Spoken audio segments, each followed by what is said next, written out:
नमस्कार, मैं Satpal Chaubyal, legal knowledge with SP Chaubyal में आपका हार्दिक स्वागत है।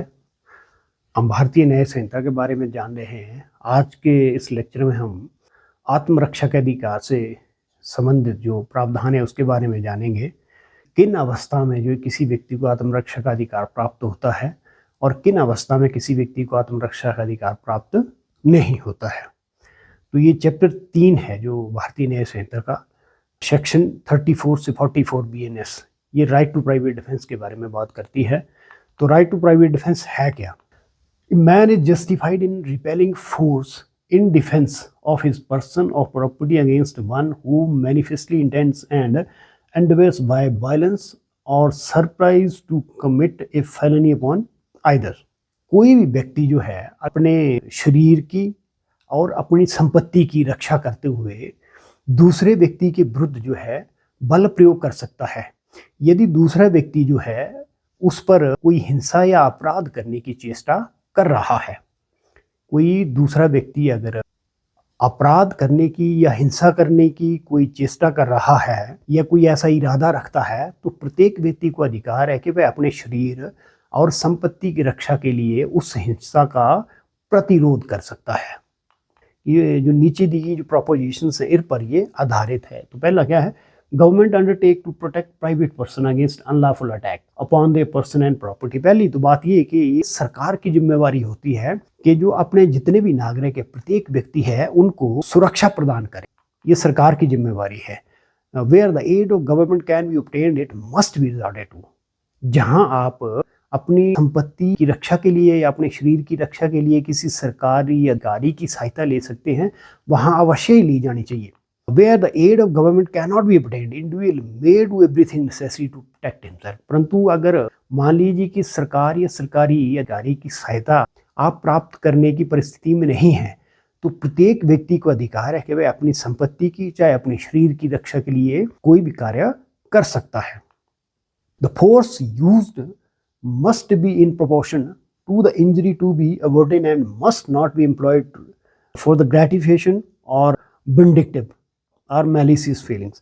और ये जो इसमें बताया गया है कि जो हम आत्मरक्षा के अधिकार का प्रयोग करते हुए जो शक्ति का प्रयोग कर रहे हैं, वो सिर्फ उतनी ही होनी चाहिए जितनी परिस्थितियों के अनुरूप आवश्यक है। जानबूझकर ये ग्रेटिफिकेशन या विंडिक्टिव या जो अपने मैलिशियस फीलिंग्स उसको पूरा करने के लिए ना होवे, सिर्फ उतना ही आप इसका प्रयोग कर सकते हैं शक्ति का जितना आवश्यक है। फॉर एग्जाम्पल, मान लो एक व्यक्ति दूसरे व्यक्ति से मारपीट कर रहा हो, थप्पड़ मार रहा है उसको, तो दूसरा व्यक्ति इतना ही कर सकता है अपने बचाव में कि उसका हाथ पकड़ ले या उसको थप्पड़ के बदले में को पीछे हटा दे।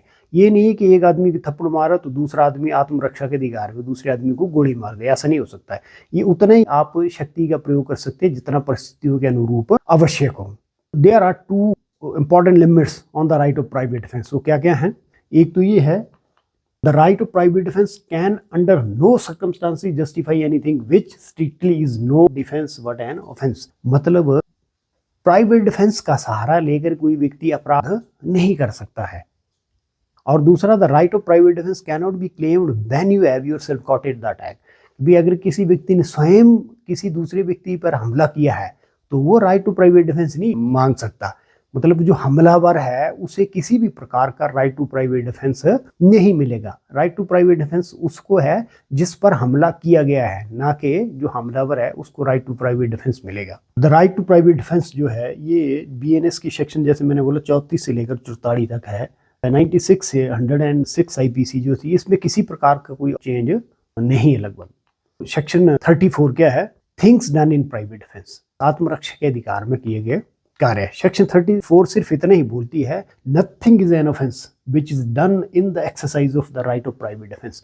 मतलब आत्मरक्षा के अधिकार में अगर कोई भी कार्य किया जाता है तो वह अपराध की श्रेणी में नहीं आएगा। सेक्शन 34 में सिर्फ इतना ही बोला गया है कि अगर कोई व्यक्ति अपनी आत्मरक्षा के अधिकार का प्रयोग करते हुए कोई कार्य करता है तो उसके द्वारा किया गया कार्य अपराध की श्रेणी में नहीं आएगा। Next, section 35, right of private defence of the body and property. शरीर और संपत्ति की व्यक्तिगत प्रतिरक्षा है उसका अधिकार। Subject to the restrictions contained in section 37, every person has the right to defend. 37 section है, उनमें जो पाबंदियां लगाई गई हैं उनको ध्यान में रखते हुए प्रत्येक व्यक्ति को अधिकार है to defend is on body the body of any other person against any offence affecting the human body, कि प्रत्येक व्यक्ति को अधिकार है कि वह अपने शरीर या किसी दूसरे व्यक्ति के शरीर की रक्षा कर सकता, किससे? उन अपराधों से जो मानव शरीर पर प्रभाव डालते हों। मतलब प्रत्येक व्यक्ति को अधिकार है कि मानव शरीर पर प्रभाव डालने वाले अपराधों से अपने या किसी अन्य व्यक्ति के शरीर की रक्षा करे। और सबसेक्शन 2 क्या बोलती है? The property whether movable or immovable of himself or any other person against theft, robbery, mischief or criminal trespass, कि प्रत्येक व्यक्ति को अधिकार है अपनी या किसी अन्य व्यक्ति की मूवेबल प्रॉपर्टी या इमूवेबल प्रॉपर्टी की रक्षा किस किस से कर सकता है?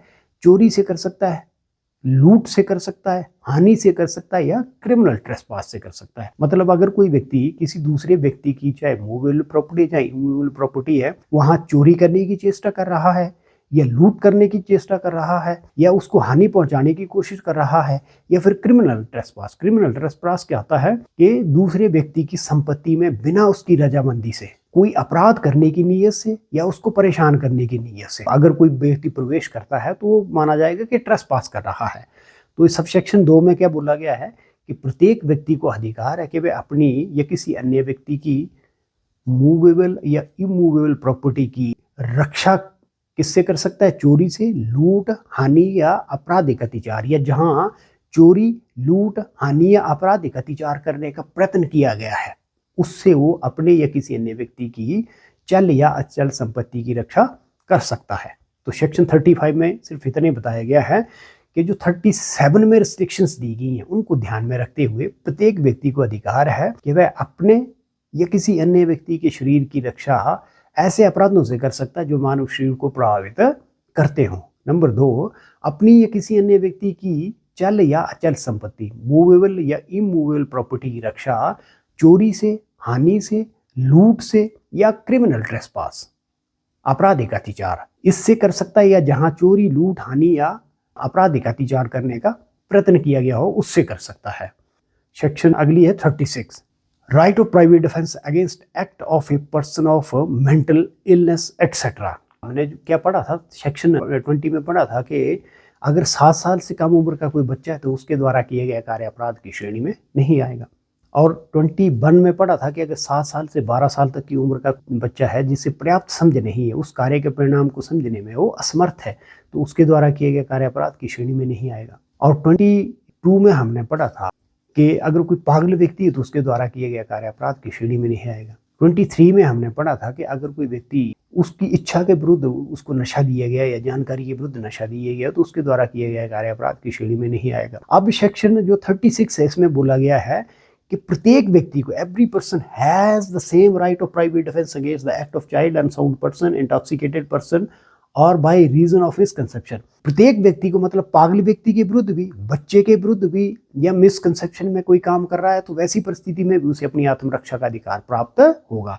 फॉर एग्जाम्पल मान लो एक व्यक्ति पागल है, ए है जो एक पागल व्यक्ति है, वो बी के ऊपर पागलपन की अवस्था में अटैक कर देता है। अब ये तो ठीक है कि उसके द्वारा किए गए कार्य अपराध की श्रेणी में नहीं आता है, लेकिन फिर भी बी को अपनी आत्मरक्षा का अधिकार करने का ठीक वैसा ही अधिकार है जैसा कि एक पागल व्यक्ति की जगह सामान्य व्यक्ति उसके ऊपर हमला करता उस परिस्थिति में होता। या मान लो एक बच्चा जो 7 साल से कम उम्र का है उसके द्वारा किया गया कार्य अपराध नहीं है, परंतु उस बच्चे के कार्य के विरुद्ध भी एक अडल्ट व्यक्ति को वैसे ही अधिकार प्राप्त है अपनी आत्मरक्षा करने का जैसे कि एक अडल्ट व्यक्ति के विरुद्ध होता है।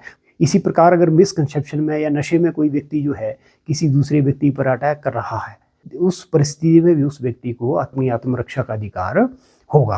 तो सेक्शन 36 यही बोलती है कि चाहे व्यक्ति पागल है, चाहे बच्चा है, चाहे नशे में, चाहे मिसकंसेप्शन में किसी दूसरे व्यक्ति के पर हमला कर रहा है तो दूसरे व्यक्ति को आत्मरक्षा का अधिकार प्राप्त होगा और उसके द्वारा किया गया कार्य अपराध की श्रेणी में नहीं आएगा। नेक्स्ट सेक्शन है 37। ये बड़ी इंपॉर्टेंट सेक्शन है जो पुरानी 99 थी आईपीसी की।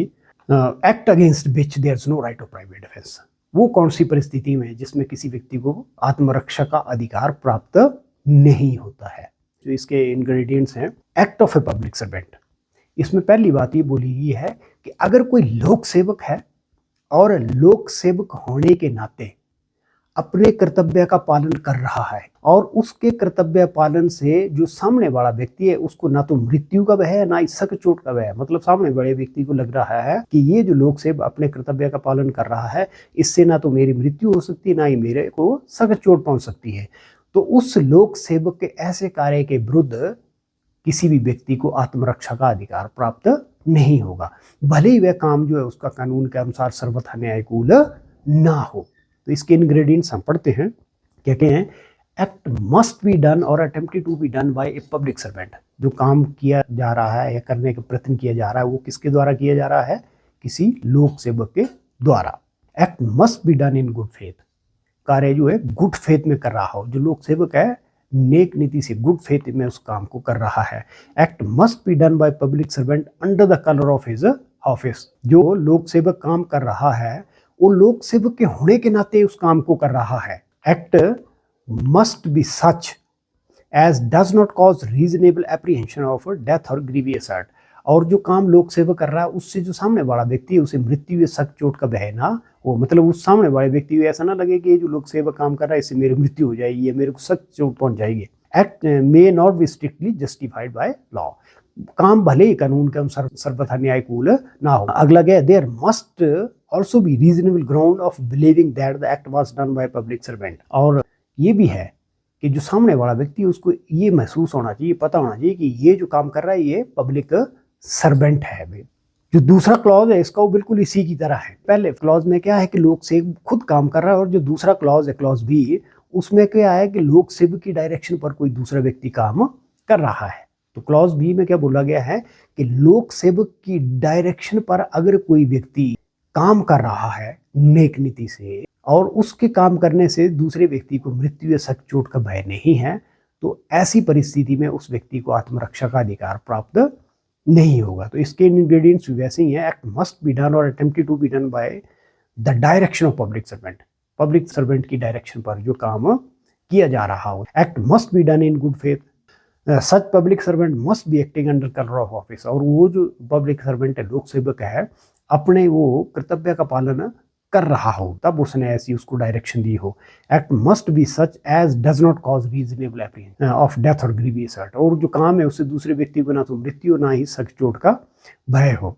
डायरेक्शन में not be strictly justified. Direction जो ही तो लोग से अपने गुड फेथ में थी लेकिन हो सकता बाद में पता चले कि बिल्कुल कानूनी तौर पर सही नहीं थी जबकि उसने गुड फेथ में दी थी, पूरी सावधानी और पूरी सतर्कता से दी थी, क्योंकि गलती तो किसी से भी हो सकती है। लास्ट है छठी बात, there must also be reasonable ground for believing that the act were done by the direction of a public servant. परंतु जो सामने वाला व्यक्ति है उसको ये पता होना चाहिए कि ये जो काम किया जा रहा है लोक सेवक के निर्देश पर किया जा रहा है। तो क्लॉज बी क्या बोलता है, अगर किसी लोक सेवक ने किसी दूसरे व्यक्ति को निर्देशित किया है और लोक सेवक के निर्देश पर वो व्यक्ति काम कर रहा है तो ऐसे काम के विरुद्ध सामने वाले व्यक्ति को यदि मृत्यु या सख्त चोट का भय नहीं है तो उसे आत्मरक्षा का अधिकार प्राप्त नहीं होगा। इसका जो क्लॉज सी है, in cases in which there is time to have recourse to the protection of public authorities, वहां ये अधिकार प्राप्त नहीं होगा।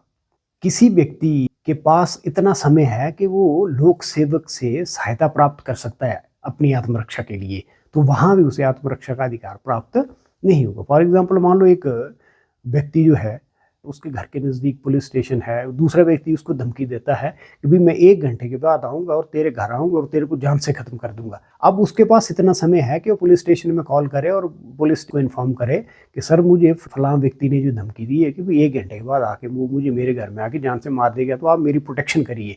अब वो उसके पास इतना समय है तो ऐसी परिस्थिति में उसे आत्मरक्षा का अधिकार प्राप्त नहीं होगा। यहाँ वो ये नहीं कर सकते कि ठीक है मेरे पास विज्ञान है, मैं अभी जो है इंतजार कर रहा हूँ आ भी, ऐसा नहीं कर सकता। अगर उसके पास इतना समय है कि किसी लोक सेवक की सहायता ले सकता है तो ऐसी परिस्थिति में उसे आत्मरक्षा का अधिकार प्राप्त नहीं होगा।